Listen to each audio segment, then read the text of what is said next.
রাজধানীর উত্তরার শাহ মাকদুম রোডে লাভলিন নামের একটি রেস্টুরেন্টে আগুন নেভাতে ফায়ার সার্ভিসের 10টি ইউনিট কাজ করছে। সহকর্মী ওয়ালিউল সাকিব আছেন সেখানে, বিস্তারিত জানতে সরাসরি যুক্ত হচ্ছি তার সঙ্গে। সাকিব, এই মুহূর্তে কি অবস্থা দেখতে পাচ্ছেন সেখানে, এবং যারা আটকা পড়েছে তাদেরকে উদ্ধারের চেষ্টা চলছে কিনা বা তাদেরকে উদ্ধার করা সম্ভব হয়েছে কিনা, কি অবস্থা? যে উত্তরা 12 নম্বর সেক্টরের যে ভবনটি, 5তলা বাণিজ্যিক ভবনে আগুন লেগেছে, সেই আগুনটি কিন্তু আমরা দেখতে পাচ্ছি যে আগুনের পরিমাণ অনেকটাই কমে এসেছে। আমরা কিছুক্ষণ আগে, আধা ঘন্টা আগে দেখছিলাম প্রচণ্ড ধোঁয়ার কুণ্ডলী বের হচ্ছিল, তীব্র আকারের আগুন ভেতরে ছিল বলেই কিন্তু বোঝা যাচ্ছিল। তবে এখন অনেকটাই ধোঁয়ার পরিমাণও কমে এসেছে, আগুনের পরিমাণ কমে এসেছে, কিংবা অনেকটাই নিয়ন্ত্রণের কাছাকাছি বলা যায়। কারণ যেহেতু ফায়ার সার্ভিস আনুষ্ঠানিকভাবে এখনও আমাদেরকে নিয়ন্ত্রণের ব্যাপারটি জানায়নি, সে কারণে আমি বলতে পারছি না। তবে আমরা বলতে পারি যে হয়তো কিছুক্ষণের মধ্যে আগুন নিয়ন্ত্রণে আনা সক্ষম হবে। এবং আমি যদি একটু দেখানোর চেষ্টা করি, ভবনটির দ্বিতীয় তলায় কিন্তু ইতিমধ্যেই ফায়ার সার্ভিসের কর্মীরা ভেতরে প্রবেশ করেছেন। তারা এতক্ষণ জানালা দিয়ে আগুন নেভানোর চেষ্টা করছিলেন। ভবনটির যে দ্বিতীয় তলা থেকে শুরু করে 5তলা পর্যন্ত আগুন ছড়িয়ে পড়েছিল। বিভিন্ন তলায় কিন্তু ফায়ার সার্ভিসের পানি দেওয়া হচ্ছিল, আগুন নেভানোর চেষ্টা চলছিল। এই মুহূর্তে আমরা দেখতে পাচ্ছি যে জানালা ভেঙে দ্বিতীয় তলায় কর্মীরা ভেতরে প্রবেশ করছে। তারা ভেতরে যদি আগুন থেকে থাকে সেটি নিয়ন্ত্রণে আনার চেষ্টা করছেন। এবং আরেকটি তথ্য আমি জানিয়ে রাখি যে ফায়ার সার্ভিস এখনও পর্যন্ত এই ভবনটি থেকে 6 জনকে জীবিত উদ্ধার করতে সক্ষম হয়েছে। আর যেমনটি আমরা সকাল থেকে শুনছিলাম এখানে এসে, যে এই 5তলা ভবনের যে নিচতলায়, একতলাতে যে রেস্টুরেন্ট রয়েছে লাভলিন, সেই রেস্টুরেন্টের রান্নাঘর থেকে আগুন ছড়িয়ে পড়েছে বলেই কিন্তু প্রাথমিকভাবে সবাই বলছিলেন। স্থানীয়রাও, ফায়ার সার্ভিসের পক্ষ থেকেও কিন্তু সেটি আমাদেরকে অনানুষ্ঠানিকভাবে জানানো হয়েছে। এবং নিচতলার আগুনই কিন্তু পুরো ভবনটিতে ছড়িয়ে পড়ে এবং দ্বিতীয় থেকে শুরু করে 5ম তলা পর্যন্ত আগুনটি ছড়িয়ে পড়ে।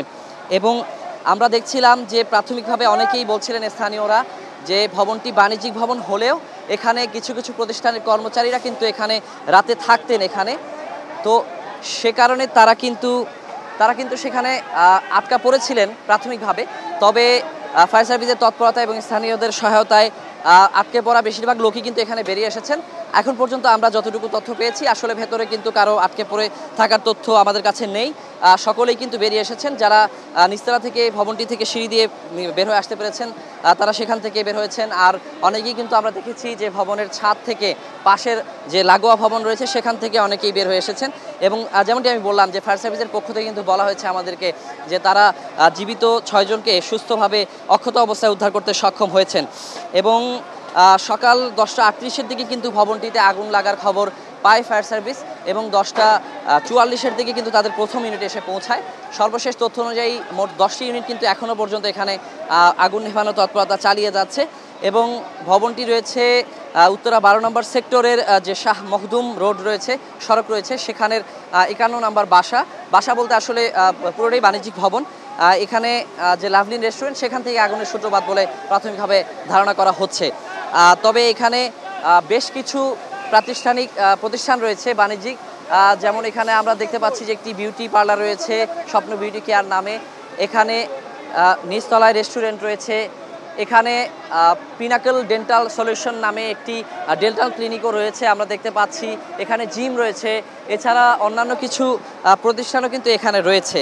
আর যেমনটি ধারণা করা যায়, যেহেতু শুক্রবার, বাণিজ্যিক কার্যক্রম কিছুটা কম ছিল, আসলে অনেক প্রতিষ্ঠান হয়তো বন্ধ ছিল, সে কারণে ভেতরে আটকা পড়া লোকের সংখ্যা অনেকটাই কম ছিল। তবে যারাই আটকা পড়েছেন, পরবর্তীতে কিন্তু আমরা পৌঁছেছে, তাদের তৎপরতা শুরু করেছে। এখানে কিন্তু প্রচুর উৎসুক জনতা এসে ভিড় করেছেন। পাশাপাশি স্থানীয় জনগণ কিন্তু আসলে ফায়ার সার্ভিসের কর্মীদের সঙ্গে সহযোগিতা করেছেন। আমি এখনো দেখতে পাচ্ছি যে ফায়ার সার্ভিসের লোকদের সঙ্গে কিন্তু সাধারণ মানুষ যারা এখানকার স্থানে রয়েছেন, পাশের ভবনের প্রতিবেশী যারা রয়েছেন, কিংবা এই যে ভবনটির বিভিন্ন প্রতিষ্ঠানের কর্মচারী যারা রয়েছেন, তারা কিন্তু ফায়ার সার্ভিসের সঙ্গে সর্বাত্মক সহযোগিতা করে যাচ্ছেন। এবং পরবর্তীতে আমি দেখেছি যে এখানে যে কমিউনিটি গ্রাফিক যারা রয়েছেন তারা এসেছেন। এখানে স্কাউটের সদস্যরা রয়েছেন, স্বেচ্ছাসেবক যারা রয়েছেন, পাশাপাশি আইন শৃঙ্খলা রক্ষাকারী বাহিনীর সদস্যরা কিন্তু এখানে এসেছেন। তারা কিন্তু সার্বিকভাবে পরিস্থিতি যাতে নিয়ন্ত্রণে থাকে, কোনো ধরনের বাধা বিঘ্ন যেন সৃষ্টি না হয় এই উদ্ধার তৎপরতা কিংবা আগুন নেভানোর তৎপরতায়, সেটি কিন্তু তারা নিশ্চিত করছেন। তবে সাধারণ মানুষের যে ভিড়, সেটি কিন্তু এখনো রয়েছে। এবং যেমনটি বলছিলাম যে আমি একটু দেখানোর চেষ্টা করছি যে যারা স্থানীয় রয়েছেন তারা কিন্তু, তারপরে যারা ভলান্টিয়ার রয়েছেন, ট্রাফিক সহায়তাকারী যারা রয়েছেন, তারাও কিন্তু ফায়ার সার্ভিসের সঙ্গে সমানভাবে সহযোগিতা করে যাচ্ছেন। এবং আমি এখন যদি আবার পাশাপাশি আইন শৃঙ্খলা রক্ষাকারী বাহিনীর সদস্যরা কিন্তু এখানে এসেছেন। তারা কিন্তু সার্বিকভাবে পরিস্থিতি যাতে নিয়ন্ত্রণে থাকে, কোনো ধরনের বাধা বিঘ্ন যেন সৃষ্টি না হয়, এই উদ্ধার তৎপরতা কিংবা আগুন নেভানোর তৎপরতা সেটি কিন্তু তারা নিশ্চিত করছেন। তবে সাধারণ মানুষের যে ফায়ার সার্ভিসের বেশ কয়েকজন কর্মী তারা কিন্তু অসুস্থ হয়ে পড়ছিলেন, তারা চোখে মুখে পানি ছিটিয়ে তারপর কিন্তু তাদের তৎপরতা চালিয়ে যাচ্ছিলেন। এবং একটু আগে আমি দেখেছি যে বেশ কয়েকজন ফায়ার সার্ভিসের যে কর্মী রয়েছে তারা কিন্তু প্রচন্ড হওয়ার কারণে তাদের অসুবিধা হচ্ছিল এবং তারা কয়েকজন কিন্তু অসুস্থতা বোধ করছিলেন। তারা কিন্তু এসে এখান থেকে বিশ্রাম নিচ্ছিলেন এবং তাদের পরবর্তীতে কিন্তু অন্য কর্মীরা সেখানে যে যোগ দিচ্ছিলেন। তো ফায়ার সার্ভিসের যে তৎপরতা সেটি কিন্তু ক্রমাগত ভাবেই চলছে। তাদের কিন্তু আগুন নেভানোর তৎপরতা থেমে নেই, যদি আগুন অনেকটাই বলা যায় যে নিয়ন্ত্রণের কাছাকাছি চলে এসেছে, তবে ফায়ার সার্ভিসের যে তৎপরতা সেটি চলছে। এবং আমি শুরুতে বলছিলাম যে একটু আগেও জানাচ্ছিলাম যে ভবনের যে দ্বিতীয় তলা এবং তৃতীয় তলায় কিন্তু বিভিন্ন প্রতিষ্ঠানের ব্যানার যে বিলবোর্ড রয়েছে সেগুলো দিয়ে কিন্তু বোঝাই ছিল, জানালাগুলো কিন্তু আটকা ছিল। সেক্ষেত্রে ভবনের ভেতরে আগুন নিয়ন্ত্রণে আনতে ফায়ার সার্ভিসকে বেশ বেগ পেতে হয়েছে। পরবর্তীতে তারা যে জানালাগুলো রয়েছে সেগুলো ভেঙেছেন, বিলবোর্ডগুলো ভেঙেছেন। কিছুটা আমরা দেখেছি যে দেয়াল ভাঙারও তৎপরতা কিন্তু ফায়ার সার্ভিস চালিয়েছে। তারা তাদের মতো করে সর্বাত্মক ভাবে চেষ্টা করেছেন যেন ভেতরে সর্বোচ্চ পরিমাণ পানি দিয়ে ভবনের বিভিন্ন ফ্লোরে যে আগুন রয়েছে সেগুলো যেন নির্বাপন করা সম্ভব হয়, নিয়ন্ত্রণে আনা সম্ভব হয়। এবং যে যারা ভেতরে প্রাথমিকভাবে আটকা পড়েছিলেন তাদেরকে উদ্ধার করতেও কিন্তু সর্বাত্মক চেষ্টা করেছে ফায়ার সার্ভিস। এবং ফায়ার সার্ভিসের সহযোগিতায় এছাড়া হচ্ছে যে ভবনের ছাদ থেকে লাগোয়া যে ভবনগুলো রয়েছে সেখানের মাধ্যমে কিন্তু যারা আটকা পড়েছে তারা বের হয়ে এসেছেন। আমরা ধারণা করছি যে আসলে ভেতরে কেউ হয়তো বা হতাহত হবে না বলেই আমরা কিন্তু আশা করতে পারি। তবে তারপরেও যেহেতু আসলে ভেতরে পরিস্থিতি বাইরে থেকে বলা অসম্ভব, সে কারণে আমরা ফায়ার সার্ভিসের যে আনুষ্ঠানিক বক্তব্য সেটির উপর নির্ভর করছি। আমরা আশা করছি কিছুক্ষণের মধ্যেই হয়তো বা পুরোপুরি আগুন নিয়ন্ত্রণে আসলে ফায়ার সার্ভিসের পক্ষ থেকে আমাদেরকে পুরোপুরি বিষয়টা আনুষ্ঠানিকভাবে জানানো হবে। এবং আমি স্থানীয় কয়েকজনের সঙ্গে কথা বলছিলাম, তারা কিন্তু ধারণা করছেন যে এখানে রান্নাঘর থেকে সিলিন্ডার বিস্ফোরণের পর আগুনটি পুরো নিচতলা থেকে পুরো ভবনটিতে ছড়িয়ে পড়ে। এবং স্থানীয়রা দাবি করছেন যে সম্ভবত এই ভবনটিতে অগ্নি নির্বাপন ব্যবস্থা অতটা ছিল না, আসলে যে কারণেই হয়তো আগুনটা এতটা ভয়াবহ আকার ধারণ করেছে এবং খুব অল্প সময় কিন্তু ভবনটিতে ছড়িয়ে পড়েছে।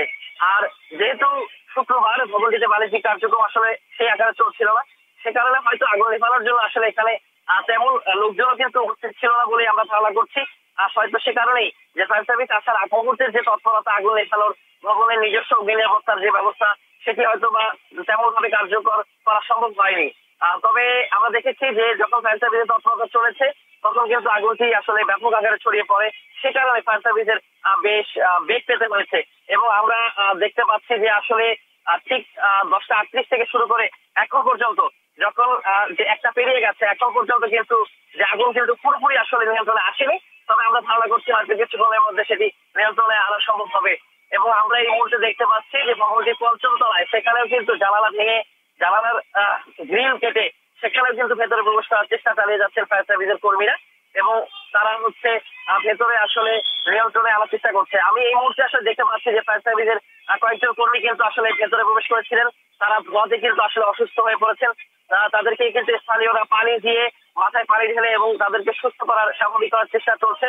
আসলে আমি যেমনটি বলছিলাম যে আমরা দেখেছি যে প্রচন্ড ধোঁয়ার কুণ্ডলী এবং ভেতরে এতটা আগুনের তাপ ছিল, আসলে সেখানে আগুন নেভানোর যে প্রক্রিয়া সেটি করা খুব কঠিন ব্যাপার ছিল। সে কারণেই কিন্তু ফায়ার সার্ভিসের বেশ কয়েকজন কর্মী আমরা দেখেছি যে তারা অসুস্থ হয়ে পড়েছেন। তো তাদের পরবর্তীতে কিন্তু তাদের পরিবর্তে আরো অন্য যে কর্মীরা রয়েছেন তারা কিন্তু সেখানে পালাক্রমে আসলে আগুন নেভানোর তৎপরতা চালিয়ে যাচ্ছেন, তারাও কিন্তু তাদের মতো করে চেষ্টা চালিয়ে যাচ্ছেন। তবে সব মিলিয়ে কিন্তু বলা যায় যে আমরা ধারণা করছি এবং আশা করছি যে আসলে হয়তো কেউ আটক হয় না, এখানে আটকা পড়ে থাকেননি শেষ পর্যন্ত, সবাই কিন্তু বেরিয়ে আসতে পেরেছেন বলে আমরা ধারণা করছি। আমরা আশা করছি হয়তো কোনো হতাহতের ঘটনা হয়তো ভেতরে ঘটেনি। তবে ব্যাপক আকারে ভবনটি ক্ষতিগ্রস্ত হয়েছে সেটি কিন্তু বলাই যাচ্ছে যে ভেতরে যে প্রতিষ্ঠানগুলো রয়েছে সেগুলো কিন্তু বেশিরভাগই ক্ষতিগ্রস্ত হয়েছে বলে আমরা ধারণা করে নিচ্ছি। সব মিলিয়ে কিন্তু সাজিয়ে বলা যায় যে এখন আমরা হয়তো বা আশঙ্কা মুক্ত অনেকটাই, ফায়ার সার্ভিস অনেকটাই কিন্তু নিয়ন্ত্রণে এনে ফেলেছে। পুরোপুরি নিয়ন্ত্রণে এনেছে কিনা সেই বিষয়টি আনুষ্ঠানিক ঘোষণা পরে আমরা জানাতে পারবো। এবং এখন পর্যন্ত সর্বশেষ তথ্য অনুযায়ী ফায়ার সার্ভিসের 10টি যে চেষ্টা চলছে আগুন নিয়ন্ত্রণে আনার। তবে যেই ভয়াবহতা আমরা 12টার দিকেও দেখেছি, 12টার কিছু পরে দেখেছি, সেই ভয়াবহতা এখন আর নেই, কিছুটা ভেতরে ধোঁয়া আছে। তবে আগুন হয়তো অনেকটাই নিয়ন্ত্রণে চলে এসেছে এবং আমরা কিন্তু প্রতিটি ফ্লোরেই ভবনে দেখতে পাচ্ছি যে ভেতরে ফায়ার সার্ভিসের কর্মীরা অবস্থান করছেন, তারা ভেতরে প্রবেশ করে আগুন নিয়ন্ত্রণের পাশাপাশি কিন্তু উদ্ধার তৎপরতা চালিয়ে যাচ্ছেন, যে হয়তো যদি কেউ ভিতরে আটকা পড়ে থাকে সেক্ষেত্রেও তারা কিন্তু তৎপরতা চালিয়ে যাচ্ছেন, যেন কেউ থেকে থাকবে তাকে সুস্থ এবং সুন্দরভাবে সুস্থভাবে অক্ষত অবস্থায় উদ্ধার করা যায়।